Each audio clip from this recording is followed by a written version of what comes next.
Ladies and gentlemen, welcome to episode 1 of the Host Crunch Podcast, which is a new show that both Aaron and myself are going to be doing. If you guys don't know us, my name is Will. I go on YouTube by Financial Wolf. I've got nearly 300,000 subscribers on YouTube. And then next to me is my buddy Aaron. He is the owner of Host Crunch, and he also ran Arslan Fleet back in the day, which is a 50-car Turo fleet based out of Denver, Colorado. Again, he's moved on a little bit nowadays to more work on the back-end side of Turo things, running Host Crunch. And today on the podcast, we're going to be talking about a few different topics, all the way from a bad Turo guest story where I had my first damage claim on my Turo fleet to how much money the fleet made this month in terms of profit and revenue. We're also going to be talking about what Aaron's working on over at Host Crunch. And finally, to end the episode off, we're going to be looking at some of the worst Turo guests of all time and some crazy stories by reacting to some content. So if you guys are excited, drop a like on this episode. And Aaron, you excited to start this podcast up? Yeah, I'm ready. It's been a long time coming. We've talked about doing a podcast or something like this for a long time, and I think we just procrastinated for a long time, thinking that'd be harder to do than it is. But yeah, it's about time we get to share the screen again. 100%. We've been talking about it for a while, and I think we were overthinking it. We were like, oh, we got to do it in person. It's got to be good. But I think to start things off, we'll just do a bi-weekly episode where we talk, figure out some topics, and it'll only get better from here. So I think the first thing we're going to get into is this Turo story. I told you a little bit about it, but I think it'll be some juicy content for you guys. I'm ready to see more about this. There's crazy stuff going on. So if you guys don't follow me over on Instagram, I recently had a damage claim on one of my Turo cars. It was my 2024 Nissan Sentra. I've been renting it on Turo for about a year, and I recently rented it out to a guest for a 2-day trip from the airport, and it started out completely normal. I took the pre-trip photos, about 50 of them, documented everything on the trip. I sent the guest over the information for picking up the car. He was pretty nice to start. I shot him over the lockbox code. He came to pick up the vehicle. Everything on the trip went well. We didn't talk at all for the 2 days that the car was rented. I sent him a quick checkout message. He said that the car was parked back at the airport. I sent him a quick automated message telling him to leave me a review. He left me a 5-star review. And then a few hours later, as in the next morning, I went to pick the car up. Usually I get there pretty soon after the trip ends, but this evening I had something going on. So I came the next morning to pick up the Sentra. And well, you could have been so screwed. I think that's worth saying. You could have been so screwed. Because what is it? Is it a 24-hour period that you have to report damage? Yeah, you have 24 hours. So the trip ended at about 5 p.m. And then at about 8, I was about to go pick it up. And then I was like, I'll just go the next morning. So I ended up getting there at 11 a.m. But the trip ended at 5 p.m. the day before. So if I waited 6 more hours, a 6-hour period with laziness, that could have screwed you. Literally. So at first, all I saw was he didn't fill the car up with fuel. And I saw the ashtray in the car. So upon return, I could probably even show you these photos, but we'll get into it in the conversation later. I get into the car. It was pretty clean, honestly. It didn't even really smell like smoke, to be honest, but it had an ashtray in the vehicle with ash in it, old ash or something. And I was like, what the heck is this? Okay, I'm going to file a smoking claim, which is where you can file with Turo and get $150 if you prove someone smoked in your vehicle, which is by showing ash or, signs of smoking. So I file that, and I file the gas reimbursement. He goes, he didn't see the smoking claim yet since it takes a few days for Turo to approve it, but he saw the gas reimbursement. I sent him a message. He goes, got you, no problem. 10 minutes later, I realized, what the heck? You totally crashed my car. Now, this was probably not the best message, funny. But I a little bit overreact sometimes. I probably shouldn't have wrote that, but I was a little, what the heck? The entire undercarriage is messed up. This is right when I'm finding out. I'm just texting on my phone. That just tends to happen. So bad. This is exactly how you should not handle these situations. This is so bad. No crash was happened. I go, it's destroyed on the bottom part of the car. I have photo evidence. The entire bottom part is messed up. Can you send photos, please? No crash was happened. Oh, yes. My God. Filing claim. You'll see it in there. I was just mad that the guest didn't say anything. I was like, there's no way you don't notice this, but it's just how people are. How could it have been an accident if it's underneath the car? Did something get stuck underneath or ran over? I'm confused. Or will all this be on the report? I sent him a bunch of pictures, which to show you guys here, this entire part was not like this. The pre-trip photos, like, you could not see this bar right here at all. So he fully ripped off a piece of plastic. So like this whole plastic part's kind of cooked. You think he crashed the car and then just took the plastic off because it was hanging there? Is that what happened? I think probably there's a good chance of that. Maybe it was hanging down and he just ripped it off. And like right here, you can see that this bumper part has like chips in it and stuff. Like this chip and all that was not there.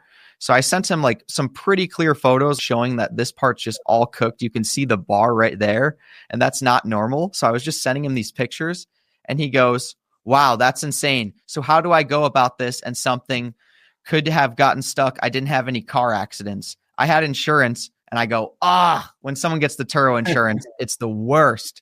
Yeah, so an explanation is warranted there. So the Turo insurance is ridiculous how it works. Do you want to explain it? Yeah, I'll try to explain it. It's just a headache, so I'll do my best. But basically, there's an insurance that the host picks and also an insurance that the guest picks. So the guest has their own insurance, the host has their own insurance, but Turo doesn't look at them as overlapping. Turo looks at them as, there's $1,000 of damage. Okay, host, you have a $750 deductible. All right, so you have to pay us $750 to fix the damage. And guest, you have a $500 deductible, so you're going to have to pay us $500 to fix the damage. So now they've received $750 from the host, $500 from the guest, all for this $1,000 of damage. And then they pay out the host whatever is on top of that $750, which is $250. So in essence, they're actually basically not costing any money because they're collecting $500 from the host, $750 from the host, $500 from the guest. If they pick the standard protection, they can pick the minimum, which I think is $2,000 out of pocket, the standard, which is $500, and then like the platinum, which is $0 out of pocket, which means if they fuck your car up, you have a $750 deductible. So if they caused $1,000 of damage, you have to pay $750 to get $250 back, basically. So it's crazy. And the reason it's such a headache when you see that somebody has picked an insurance plan and you're like hoping that they don't pick an insurance plan is because then they can just go to Turo and pay them $500 for $2,000 of damage and wipe their hands clean of it. Mm-hmm. Versus if they had no insurance, if they didn't pick an insurance with Turo, then they're responsible to pay you the full price of the damage. So then as the host, you don't have to go to Turo and be like, hey, I've got this damage. I'm going to pay you guys to give me money. Now it's settled up just between you guys is the more advantageous thing for the guest. And as a host, you can pick a few different protection plans. There's like the 60 plan, which never do that, but basically that's no deductible. Any damage, Turo covers it. You have the 75 plan, which is $250 deductible. I have this on my cheapest car, which is the Volkswagen Passat that I rent out. It's an older car worth $5,000. And there's more likely that there's going to be damage that's $500 or $600. And just to be safe, I do the $250 deductible on that because I do plan to go through Turo if need be. And I want to limit my downside risk. With the Sentra, I do the 80 plan, which is a $750 deductible, and that's what it was in this case. I literally have to pay $750 out of pocket for the damage. There's no going to the guest for that deductible because that's considered a gray market transaction. The maximum a guest can pay out on the standard protection is $500. If you ask them to cover your deductible, you can literally get booted off the platform. So that sucks. And then I had the 90 plan on my Jetta because it's like a brand new car. And that's a $2,500 deductible. That's what Aaron used to do on his fleet because he used to go through the guests quite frequently. And he had a method where he would cancel trips if they chose the premium maximum protection. Oh, this was back in the good old days of Turo where you could just cancel all the trips. You wouldn't really get dinged for anything. But yeah, basically the method there, because again, I don't want anybody with a good protection plan renting my cars because it's just such a massive liability. So I would set this thing up on CarSync. Do you remember CarSync? Were you even on Turo? I remember that.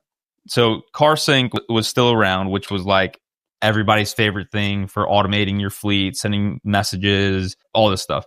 And CarSync could automatically tell you what protection plan the guest chose. And so on CarSync, I would sit down and I would look at all the trips and I would see what protection plan people chose. And if they were a certain level of protection, then I would just cancel the trip. But I wouldn't necessarily like press cancel because you have to work on your metrics and stuff. So I would always come up with some excuse and then call Turo and be like, hey, can't do this trip because of X, Y, and Z. And then they would cancel it. Every single time I'd canceled probably hundreds of trips like that. And all of our guests did not have the max protection plan, which was great for us, great for the clients we worked with. And then anytime there was damage, we basically have a whole process. It's almost like a sales process that we go through and make sure that we can get everything collected. Literally, you got to be really careful. I probably could have gone through the guests. There's ways that you could have been smart about it. But in my case, I had a reasonable deductible plan. It's not like I had the $2,500 deductible. In that case, I would have been out of pocket quite a lot of money. But I had the $750 deductible. And I did the math. In the last year, I've paid Turo enough money. I did the math and how much they paid me on this damage claim. It's been about worth it to have my protection plan. If I had the 75 plan, it would have been about the same as where I'm at with the 80 plan right now. So I think it's worth it over having the 90 plan. If you have a better process down and maybe you have commercial insurance with lower deductibles that let you rent cars out, it might be worth doing the 90 plan. But or if you have a bigger fleet. I still am a supporter of the 90 plan just because of, maybe in your situation, it wouldn't have mathed out perfectly. But did you look at the math? If you would have been on the 90 plan, would that have been? I would have lost a little bit of money. I would have lost a little bit on this claim. But if I would have been able to handle it through the guest, there's possibilities. That's where I think you went wrong.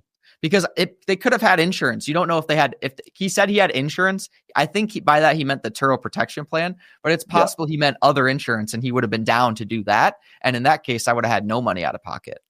But and I think from the jump you just handled it terribly. Yeah, if I'm being completely honest, just starting the negotiations, I guess, because you have to think about this as like a negotiation with your guest, and starting the negotiation with you totally crashed my car.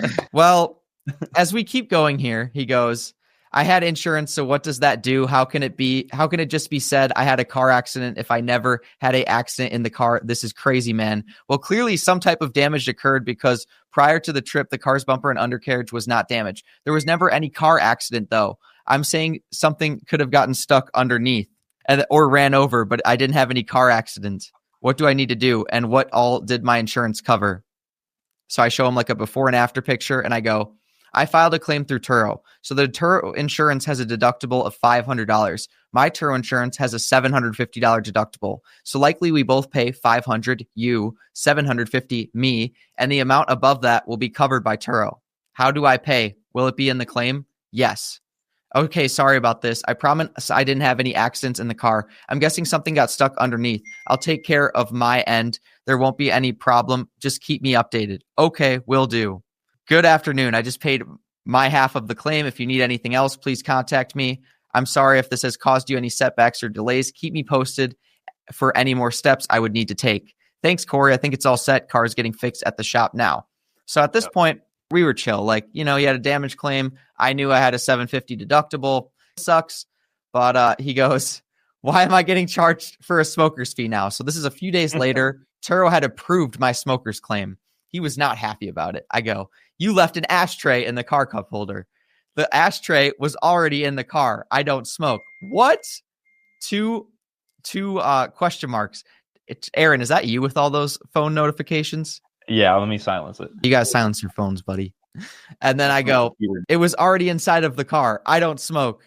And then I send him photo evidence. You can see here, no ashtray in the cup holder in this first photo right here. Pre-trip photo, post-trip, ashtray in the cup holder. You can see right here, no ashtray. I show him. Whoa, it's before like and a after. magic trick. I literally show him this. Yes, it was. There was no ash or smell inside the car, so how am I getting charged? Show me the dates on those photos. I go, you are just straight up lying to me. Here's 2 pre-trip photos timestamped at 10:32, literally showing him right here. Same photo I showed him, 10:32. And then he goes, there was a charger, ashtray, and water bottle left inside of the car when I got it. There were no ashes anywhere. There was no residue and there was no smell. How can you charge me off assumptions? It's starting to feel like you picking with me. I didn't smoke because I don't smoke. That's not my ashtray. Why wasn't this said the first day you got the car back? You waited days later to do this. I go, no, I didn't. I filed the claim immediately to Turo after the rental with photo evidence from before versus after the rental. No ashtray or water bottle was in the car when you picked it up because I was the one who cleaned the car and dropped it off at the airport. I took pre-trip photos documenting that this wasn't the case. I submitted that to Turo after the rental. It took them a few days to process and approve the claim. I filed the claim before I even noticed the damage, actually. I'm not picking on you. You had an ashtray in the car after the rental, and based on that, I can charge a smoking fee, which I did because that's Turo policy. I showed him like the GPS and everything, and he was just pissed, dude. He was pissed. He was just saying the same thing over and over. But you guys can read it. Some people just don't admit fault. Like, yeah, regardless of the situation. This guy has two different situations where he didn't admit fault to. He wrecked the car and he smoked in it. And then both of them, you had straight up evidence of everything. And he's sitting there being like, no, I didn't do it. It's so annoying. I know. And it just made me mad. I definitely learned from this experience. Like, okay, I could have handled it a little bit better, but I was just mad that he just like wouldn't admit to it. Like, I could have been nicer instead of saying you totally crashed my car. I could have like came at him a little bit better and also mentioned the smoking claim and stuff. But like at the end of the day, he just straight up lied. And like, I would not do that in that situation. I think people are just really, really annoying in that sense. But I can show you what Turo support said, because he goes, I'll get it handled after like I go back and forth, and I just kind of like disproved him in my opinion through all those messages. I showed him the timestamps, and at the end he just gives up. He goes, I'll get it handled. He called Turo support, and I get a message a couple days later that the smoking fee was removed. Actually, I didn't even get a message, but I saw that the smoking claim was removed on the listing, and I go, what the hell? I called Turo. I'm freaking trying to get the smoking claim back on because that's $150. I just could have had, and I paid a $750 deductible. So instead of a $750 loss, I could have had a $600 loss in my head. So I was like, I need that $150 back. I need to get that. So I go, hi, Aaron. Aaron, because Aaron and I used the same profile from the Arslan fleet days. I don't have my own Turo account, but I get credit for everything. Literally, he gets all the metrics and stuff. Yeah. But they go, on behalf of the entire Turo staff, I would like to congratulate you on becoming a host on the platform. I sincerely apologize for the delay in my response. We are working hard to reduce wait times for replies. Thank you for being in touch. I'm sorry you disagree with the outcome of this case. This is after I realized that he got the smoking fee removed. We were unable to fulfill your smoking violation report because the evidence didn't meet our criteria. They sent me some automated message, and I go, what? The evidence does meet the criteria. So I hit them back. I go, I don't understand. Because on this claim, there was, in fact, compelling evidence of ash that can be clearly distinguished from sand, dirt, or other debris and reveals abusive behavior in the interior of the vehicle, as the ash was in a literal ashtray in the car's center console. Please recheck this. And they go, thank you for being one of our all-star hosts here on Turo. And they give me the $150 back, but they don't charge the guest. So Turo, after a lot of back and forth, paid me out of pocket on the claim, which is interesting. I mean, I'll take the money, but the guest should have been crazy. It's one of those things that it's more satisfying if it would have come out of his pocket. Mm-hmm. But it's nice that they paid. Yeah. But it would have been so much nicer for the money to come out of his pocket because he sucks. He does suck. So, dude, it's so frustrating.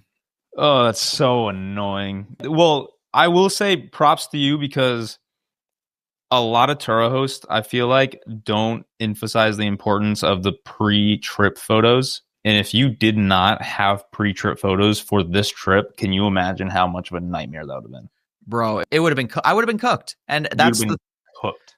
Dude, I always take 50 pre-trip photos or more every time the car goes on a rental. I can show you in this trip, I had almost 80 pictures that I had submitted between before and after. Obviously, with the damage claim, there's more, but like 40 to 50 should be like roughly the range of the amount of photos that you want to take on a Turo listing. So, 100%.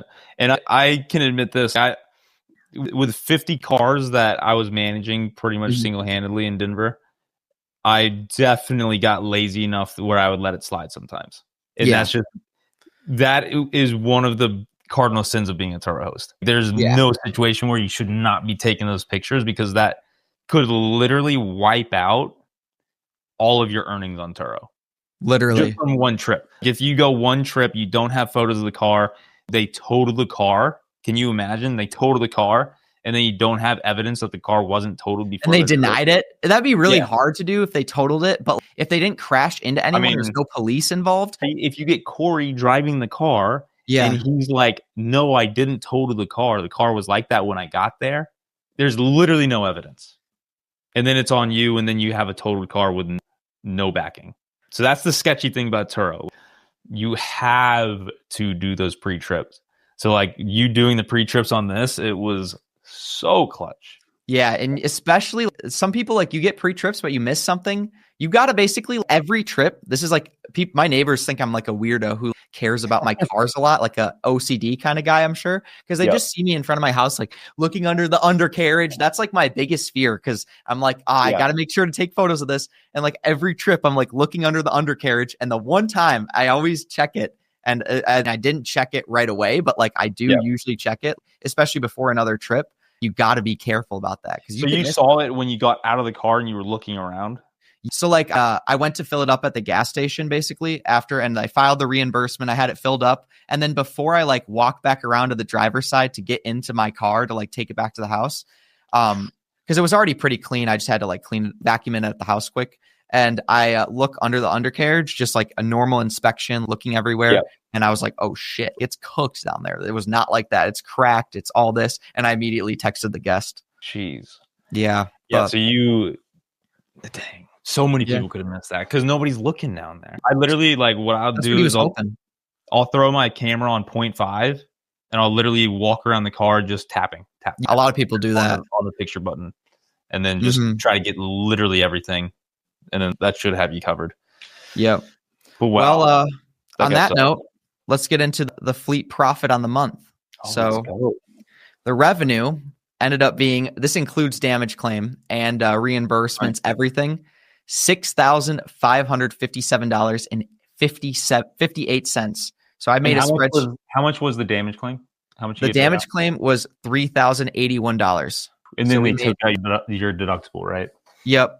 So the deductible on that's $750, which I include in the expenses when we get into that. The cars were driven 7,156 miles. So in essence, I got 3,500 in revenue because the damage claim doesn't really count because it's a loss. I'm spending more money than I'm actually getting from that. And another thing is like the fuel reimbursement. Like it's like, I think I charge a $10 fee for fuel reimbursement. So there's a little profit there. Supplemental mileage, not really profit because it's wear and tear on your vehicle, but I guess it counts. So we had 7,000 miles driven on the vehicles, which that would equate on 4 cars over an entire year. That's what? That's like 84,000 miles on 4 vehicles. Divide that by 4. That's about 20,000 miles per car. Yep. We had total expenses for the month that come out to $5,125. And that's including the car payment? Yep. Car payment for the Jetta. Cool. That includes the damage claim. That includes gas, lift costs, parking at the airport, all sorts of stuff. I accidentally put payment for the Sentra, I think. Yeah, this is supposed to be the Jetta, but whatever. Shit, I actually have to change that, but whatever. I guess the numbers are going to be kind of off now. Hold up. Let me quickly change this. Yeah. I got to quickly revise because this is accurate. Yeah, it's got to be accurate. Hold up. We'll just add 500 and minus 500. So yeah, this is the total fleet profit for the month. Then we made $879.52 on the Outback. I lost $214 on the Sentra. The Jetta, it hasn't even been rented out an entire month. Like it's been 2.5, 3 weeks, and it's already in profit. I had a $500 payment, and then the Passat is $564.14 profit. I paid $5,000 for this car, $5,500 exact. How much time do you think goes into management right now? Couple hours a week. I haven't really done much in the last couple days because like the cars have been rented. This is like a slower period right now, but I would say probably about 1 hour per week per car, maybe 5 hours a week total. That's legit. The profit isn't great this month. Like we made so like I divided it up by car, but we made like, $650, $750, $1,300 roughly in profit, which isn't great. I would have paid $750 more if it wasn't the damage claim. So would have been $2,000. Ended up being, $1,250 profit. Yeah, no, that's good. Also, I'll break it down more in the video, but I don't have know if you're allowed or if you want to talk about this, but is there a profit opportunity on the damage? Yes. So here's the problem. There is a lot of problems with this because you basically on my claim originally, I can show you actually. This is something I also wanted to talk about.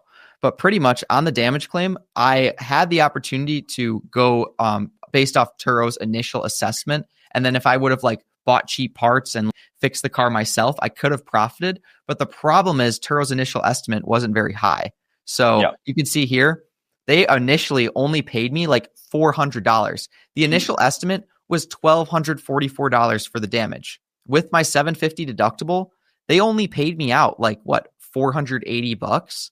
And then I ended up getting a supplemental payment of $2,930, but they only give you a supplemental if a repair shop gives you an estimate and they're going to fix the car. You can't really get an estimate and they supplemental. Have to fix the car. Basically, yes. And I mean, no repair shop is going to agree to reach out to Turo, talk to their fucking guys to get the supplemental because the supplemental got paid out to me, which is weird. I thought it gets paid straight to the repair shop. Yeah. But I'm pretty sure that if you get a supplemental, you have to work through that shop. So it's kind of sucks. Right? Yeah, I'm 90%. I know with normal insurance claims, you can just get a quote made. They work with insurance, and then typically the money goes straight to the individual who owns the vehicle. Mm-hmm. And then you can do with that money what you will. I don't know. It felt like I had to go through the repair shop. I want people to comment, let me know, because I am not sure, but it seems like it. And from what I've heard, what you're doing, you're going through the repair shop. So I'm losing $750 because that quote is exactly what that guy's getting, minus $750. Yeah. Yeah. That'd be interesting to learn a bit more about. I'm picking the car up tomorrow, so that's going to be exciting. Oh, so he's working on it right now. So it's it's going to be done tomorrow. Yep. It was about a 6-day downtime. So. Yeah, I will say that's the thing. So I'm a very cheap person. I don't like spending money. I don't like if there's a $3,000 price tag on fixing a car and actually paying $3,000. I would prefer to figure out a way to do it cheaper. However, when you're dealing with a Turo car, you just have to think about doing it as quickly as possible, because the quicker you get this stuff done, the quicker it goes back on the platform, the quicker that you start making money again. So when I go about it, thinking about it being as cheap and as frugal as possible, it actually kind of comes back to bite you because you don't get the car back on the platform. So yes, if I worked my hardest and it was a $3,000 piece of damage, I could probably get it done for $1,000, maybe a little bit more, maybe a little bit less. However, to make that happen, I would probably have to spend, 10 hours or so working on getting that price down as much as possible. Then I have to ship in parts myself. Then I have to go and source somebody really cheap to do the parts and do the repairs. And then by that point, I'm probably 2 weeks behind. So yeah, I saved $2,000, but I spent 10 hours and I lost 2 weeks of rental income. So it starts to balance out when you really think about it. Yeah.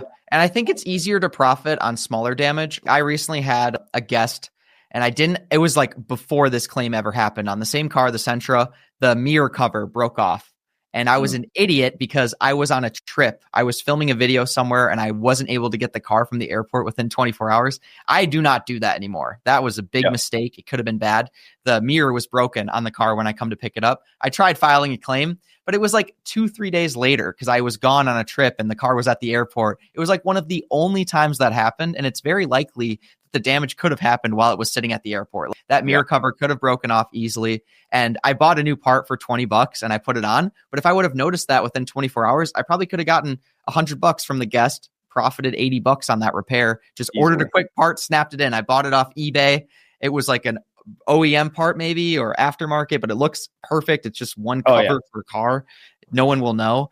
And it clipped on perfectly, and it would have been an easy way to profit. So those small damage claims, especially when they got a $500 plan and they can't go through Turo, or they have a higher plan where they can go out of pocket some money, it's better to go through the guest. And I think there's a lot of times where it'll be one of those small pieces of damage, and it's so small that embarrassing. That's like kind of my standard for renting out a car. Like, is this an embarrassing car to rent out with this thing? And if I say, no, this is not embarrassing, then the damage stays on the car. And I just collect the money and I pay for it later. Because if you think about it, let's say, there's damage to the passenger door and it's going to be $1,000 to replace the passenger door. So you get $1,000 in your pocket. Then somebody else damages the passenger door. Okay, so now you get another $1,000 to replace the passenger door from the next piece of damage. And if you would have fixed it, now you just replace the door twice, but instead you just keep the car on the road, you have the dent, and then you get a new dent, and then you just keep piling up like that. But once it gets embarrassing, that's when you have to actually do the thing. Yep.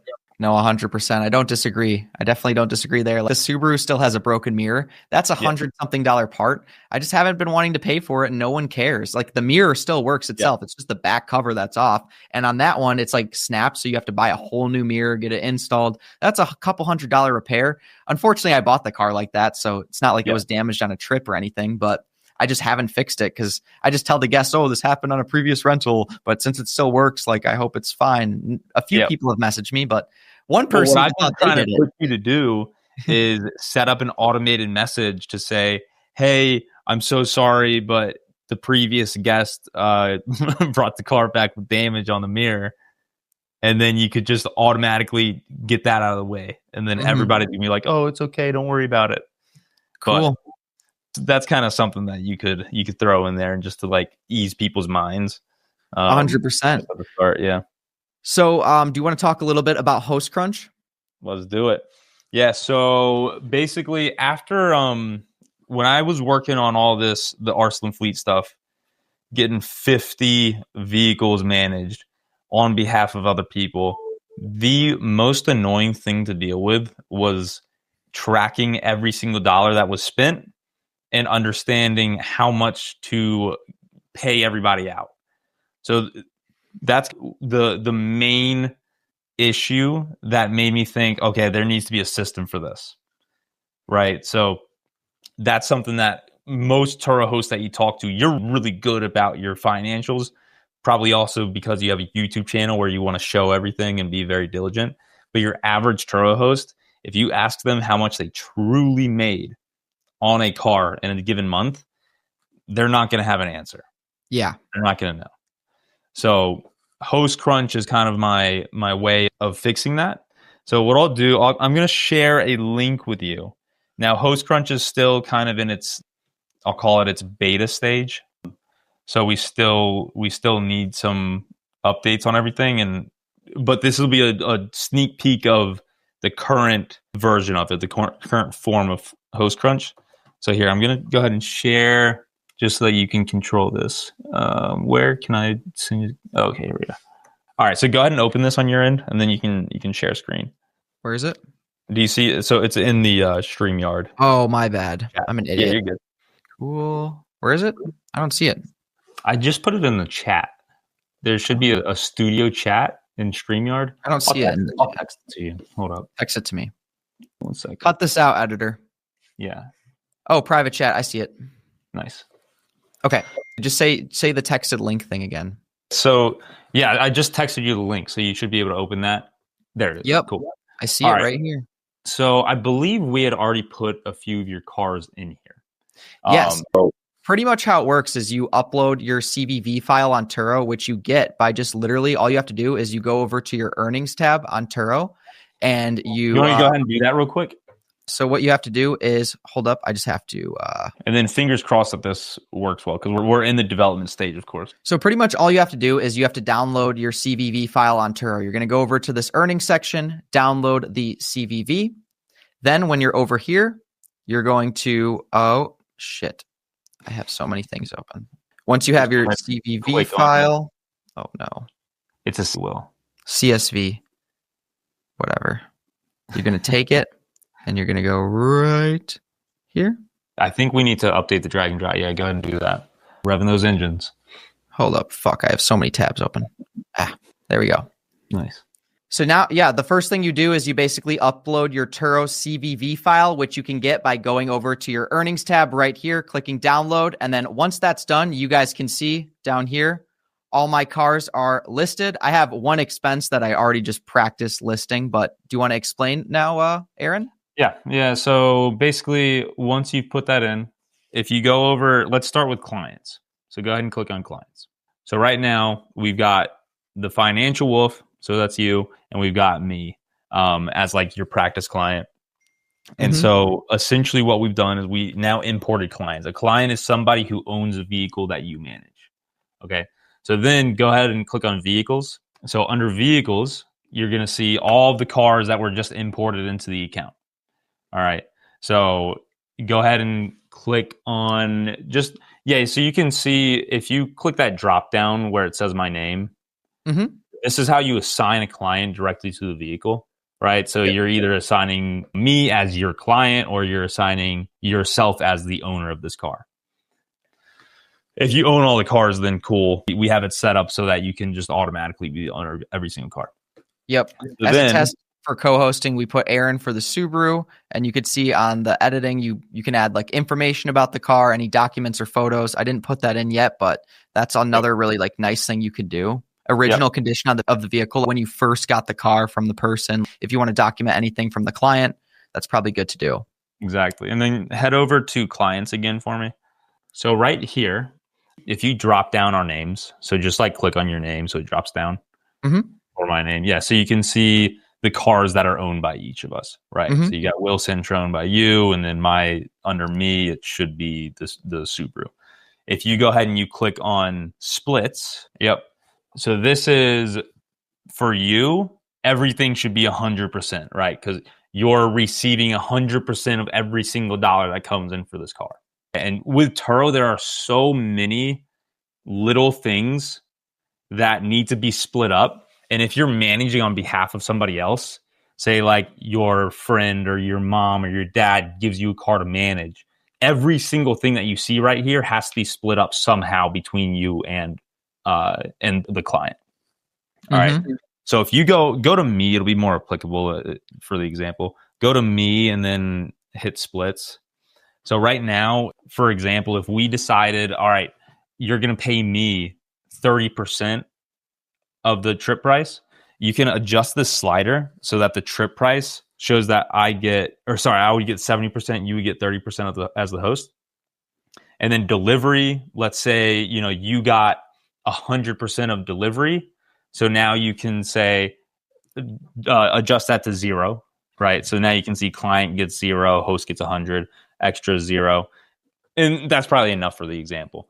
Go down to the bottom and you should see a save. I believe there should be save at the very bottom. Yep. So if you save that, now what's going to happen, if you go over to, X out of that. If you go over to revenue and earnings, now, and then go to like the most recent month, go to 2025 10. We're going to update the formatting. And now if you drop this down, what you should see is the split the way that we set it up. So 30% of it going to the host, 70% of it going to the client, and then you see the full-on payout. And I believe we had already put an expense in there, so now we've subtracted the expense out of those earnings. So now we see that the client, the owner of the car, is getting paid $606. The host just made $338. And that's how we've just split up the $1,000 that was paid out for that vehicle for the month. So exactly. That's I'll stop there with there's a lot more functionality that we're kind of adding. There's like a lot of features that are coming and we're working on, but that's one of the huge ones that if I had this tool when I was managing 50 vehicles with 30 different clients, I would probably have 200 cars right now. Literally. Yeah. And I like how you can just upload your CVV. The trips are automatically saved. Whereas with my spreadsheet, I have to go in, freaking do every single one. Yep. It's a huge headache. And I think my screen's kind of freezing, so we might need to finish this podcast up soon. Okay. But on that note, we're going to do another episode. Do you want to watch that video? We could. What do you think? 115 pounds of crystal meth. Let's do it. Oh, fuck. Oh, we should cut this part. Yeah, we'll cut. I think. See, I'm freezing, though. Do you notice I'm freezing? You're definitely freezing, but with StreamYard, you're going to upload your the raw video, right? Yeah, but my phone's like about to die. Like, not phone. My computer's at 8%. That's the thing. It's plugged. It says 7%. It's plugged in, but my cord is plugged into something else. But oh, okay. I mean, we can also end it. Let me figure out the reacting to videos thing next week, and I'll wrap it up here. Does that work? Sorry. Okay. No, I think we because my computer's like weekly just to start so that we can start to like figure it out. Because I think bi-weekly we'll like forget the issues that we have. No, I agree 100%. Next week we'll do another episode. I'll get this edited too if you want. I don't know if you. Yeah. Okay. That sounds cool. All right. I'm freezing. Fuck. Okay. On that note, guys, I hope you enjoyed this episode. We're going to be watching those Turo reaction videos next week once we figure out a few more things. So on that note, instead of bi-weekly to start, we've decided we're going to do another episode next week at least to get going. And if you guys enjoy this stuff, let us know. Your support means everything. If you guys are not liking this, then it's clear that we got to switch it up. So let us know what you want to see from us in the future. Subscribe to the channel, and I'll see you in the next one. Peace.